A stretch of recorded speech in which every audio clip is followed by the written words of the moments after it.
making a video. These little hairs here. Oh, see this? What? Why?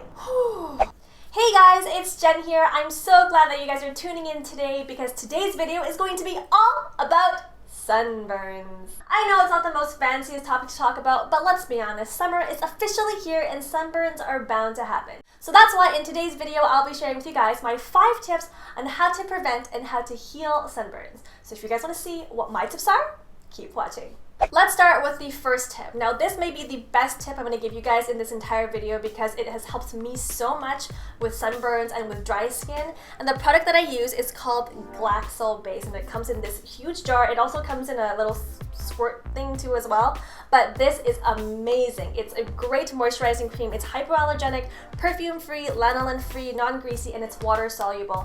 I love this because what happens when you get a sunburn is your skin gets red, it'll get itchy, it hurts, and what I do when I get home and I feel like I've gotten a sunburn, I'll put a thin layer of Glaxal Base on.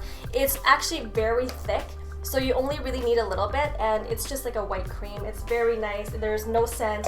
It's just an awesome, awesome cream for sunburns because when you get a sunburn, you want to make sure that area is moisturized and hydrated, so Glaxal Base really, really helps with that. Also, this moisturizing cream is really good for dry skin, and for me, I tend to have more dry skin on my legs and on my arms, so whenever I use it, it makes my entire body feel silky smooth. It is a bit on the thicker side, but if you have dry skin and you tend to get sunburns, it's a great product. And it's not anything fancy, it's just a really basic, run-of-the-mill, really good moisturizing cream. So if you guys want more information on it, I'll put a link in the description box below. Next up, tip number 2. I love using baking soda and cold water. And what you want to do is add those 2 ingredients together and form a paste and then put that over your sunburn. It really helps with the itchiness and that hot feeling when you get a sunburn.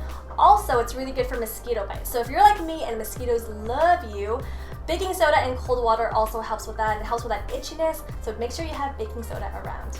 Moving right along, tip number 3. Grab a bowl, place some water in it, and then place some ice cubes in it, then put a few drops of peppermint oil in it. Now what you want to do is grab a towel, wring it out, place it in the bowl, and let it sit for about 15 minutes. When the time is up, pick it up, wring it out, and place it onto your sunburn. Now the peppermint oil is really good for that cooling effect, and also the ice water can really help with any burning, itchy feeling sensations, and this is great for when you get sunburns. Now, anytime you find yourself with a sunburn on your face, try using plain yogurt. And what happens is when you put the yogurt on your face, it's really cooling, and also the milk and the probiotic properties can really help with any itchiness and any burning sensations. So what I like to do is apply it on my face, let it sit for about 5 minutes, and then rinse off. Now let's talk about how to prevent sunburn. I always like to put on my sunscreen 30 minutes prior to even going outside, and this really helps because once you're outside and you put your sunscreen on, it doesn't always work right away. It needs time to sort of get going. So put it on before you leave the house, give it at least 30 minutes so you know when you're outside you have full protection.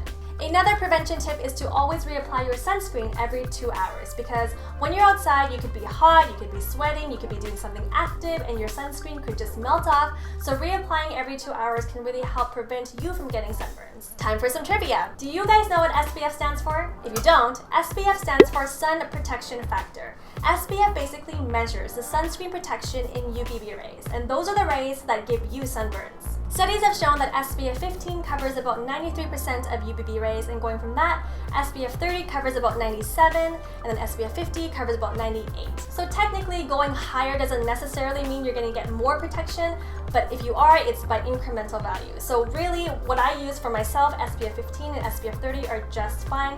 And remember, when you do buy your SPF, make sure that it says broad spectrum so you know you're getting full protection from UVA and UVB rays. Alright guys, I hope you enjoyed this video and got some tips here for any sunburns you may get this summer. But hopefully you don't, but if you do, there are definitely some tips here you can use that can help. And if you guys haven't done this already, be sure to click on that subscribe button. I post new videos every Wednesdays and Fridays, so if you love tips, tricks, and hacks, and videos like this, be sure to click on that red subscribe button right there.